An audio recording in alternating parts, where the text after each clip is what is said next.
Bismillahirrahmanirrahim. Assalamualaikum warahmatullahi ta'ala barakatuh. Alhamdulillah. Alhamdulillah Rabbil Alamin. Wassalatu wassalamu ala syarafil anbiya wal mursalin wa ala alihi wa sahbihi ajma'in. Alhamdulillah. We are still discussing chapter 4 of our book, Positive Islamic Psychology, a transcendent model to achieve peace, happiness and success in the 21st century. And today we are discuss about this whole idea of classification of mental illnesses. So we have our own view in so far as positive Islamic psychology is concerned, how we view mental illnesses. That is the first guiding principle, because our view is a new worldview, or the traditional worldview, the primordial worldview, that we consist of our spirituality as a basis of existence. That means our reality is we are a spiritual being living in a physical existence. But the worldview of disease today, classification of disease, qualification of mental illnesses and so on, is based on the worldview that we are a material being, living and purely material being, and all manifestation of the disease is just a material thing. So that's where you have classification, for example, in DSM-5, in ICD and so on, where they classify diseases into major types. For example, they talk about, there are 200 classification. They talk about anxiety disorder, mood disorder, schizophrenia and psychotic, dementia, eating disorder, and the rest. So those classification under DSM-5, yes, it can be a baseline to use it, but is that the final classification? Where are we moving towards? Because now with the new science of epigenetics, those classification itself needs to be reviewed, because everything comes from a single source, and how this is being manifested will then affect that classification of that disease. So I just read some of the article here, two paragraph from Professor Muhammad Mahdi Jenkins about the classification of mental illnesses. Then we can form our own new classification in which we feel it be useful, for example, to use it within the perspective of a believing society, a society that believes in God, a society that believes in spirituality, of our spiritual existence and so on.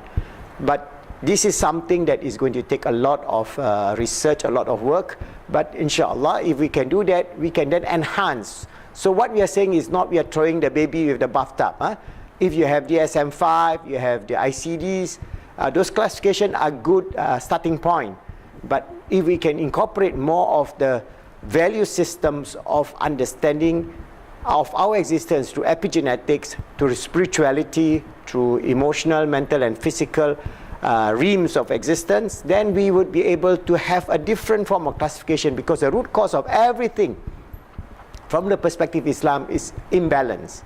That means every disease is an imbalance of our fitrah, of our nature, and that you have to go into holistic medicine and Islamic healing and so on, which it is a long story to go, but let us just understand this classification of our worldview. I'm saying we are not discounting DSM-5 as a basis in which we can use, for example, like diagnostic tools from DSM-5 is very, very important. The ICDs, diagnostic tools that we go and reclassify back, that's very, very important, because those are discoveries over the last 50 years, which is very, very useful, at least to use it as a baseline. But going forward, what would be our classification? And this is where we encourage Muslim psychiatrists, Muslim psychologists, Muslim scholars to find via media, incorporating what is the best from the modern scientific discovery, the best of epigenetics, and the best of understanding of our true nature as a human being.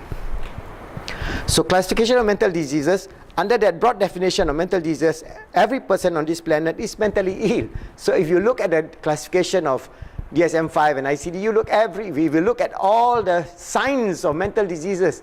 Every one of us can be classified with one or another type of mental disease, which is actually ridiculous. That's why now young children are being medicated at a very young age. Even as young as 3 years old, they are being medicated to make them drowsy, to make them like a zombie. Why?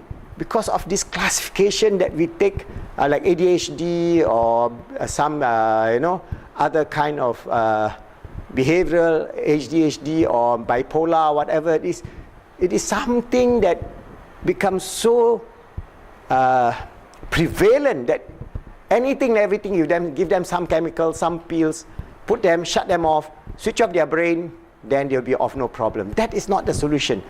That is not the Islamic way. That is not the holistic way of resolving the problem. And many scientists, many even psychologists, psychiatrists now are thinking that that approach is actually very, very troubling and very, very, in a way, depressive, because you are killing the potential of that person, that child. Imagine every day of his life, from the age of 3, he's on medication. There will be a point where the chemical imbalance within that medication itself is enough to kill that person, shorten his life, or make him or her more severe in whatever mental episodes that they have, whether it's depressive or whether it is anxiety disorder, ADHD or bipolar and so on. So we have to find a better solution. But since we don't have any better solution now, we will have to do more studies. So, yes, even me, I am not free from the pervasive influence of the old worldview. This is what we call the old worldview. Even the DSM-5 is an old worldview. It's an improvement over the DSM-4 and 3. But it's still an old worldview. The wrong beliefs and influences from the past lead me to think, speak and act wrongly at times. So sometimes we have our own psychological episodes. But that doesn't mean that it's a long-term episodes that make us being classified. For example, we have sometimes quite a long-term episode of anxiety, quite a long-term episodes of depression. But that doesn't mean that we are in any way can be classified as a person who is living with anxiety or living with depression, because these are episodic. But the way this classification is being even drafted, and with all its precaution in DSM-5, is still, in many cases, there's a lot of misdiagnosis and a lot of mistreatment in a way. So we have to be very careful there. If every person in the world is mentally ill to some degree, then what would seem no person should look down upon others as unworthy. So we should not look at those who have mental problems as unworthy, because this could be just transient and it need not be a permanent aspect of their life, provided they go through a process of healing. Most important, the holistic approach of healing from the perspective of our spiritual healing, emotional healing, mental healing and physical healing. And that is the holistic approach that we should encourage, and that is the way of Islam. The wrongness in thoughts, words and deeds is of some is great, and in others is small. No person shall overcome their wrongness to be great or small unless we all work together to bring sanity to the human race. So this is where our worldview that the human race are doing a lot of things that are insane. For example, insane in having nuclear weapons that can blow us 17 times over. Insane of killing each other in the 21st century with all the new weapons. Alright, weapons of mass destruction, using robotic soldiers, using drones, killing innocent people just by a press of a button. Those are insane. Alright, but these are realities. We are living in a very insane world, because the arm industries doesn't care how many millions people are being killed, but as long as they keep going, producing more tanks, more drones, more weapons of mass killing and so on. That is their business. But is it sanely possible to think that business is, right? It is severely wrong and insane. So there are many things. Like for example, promotion of pornography. Anybody can access pornography through the videos. How are you going to influence the next generation? All the evil deeds, all the perversion that you can ever imagine is there. Open to even to a 3-year-old child who know how to press the right button. So what is going to be the mindset of people growing up in such an environment? It's insane. So you don't expect that child, when he grows up to be a teenager, to have a sane worldview of sex, because he's exposed to the extremities of perversions that you can ever imagine. All right? But this is the dunya in the 21st century. This is the dunya that is creating insanity. So if the society or the civilization is insane, naturally the participant of that civilization, the citizens of that civilization in the 21st century will tend to have the tendency of insanity, whether we like it or not. And what will be the classification? Only Allah knows. So we have to work together to bring sanity to the human race. I don't consider it's useful to have such a detailed classification system for mental illnesses. This is where Professor Mahdi Jenkins doesn't agree that we have this DSM-5 or ICD classification to such a great extent, because the root cause is one. That's his belief. Again, this is our worldview, because from the holistic perspective, our spiritual, emotional, mental, and physical realm are all one. The method of classification leads to the belief that each of the listed categories of mental illnesses is truly separate from the other. If one is a separate form of mental illnesses, then it would also be likely that there are specific origin and cure for each. So each of them will have a specific origin and specific cure. But in reality, it is all the internalization of the interplay of the influences, the environmental influence, the conditioning happening at the level of our existence, at the spiritual, emotional, mental, and physical realm. This is where our point is. So it is one, but you classify them into sub-points, yes, to extend to only to help in diagnosis. But beyond that, everything goes back to these influences that we have explained in the previous video. They might be valuable if they were correct, but they are based on an incorrect understanding of the basic nature of human illnesses. Again, the whole perimeter of defining the basic nature of human illnesses.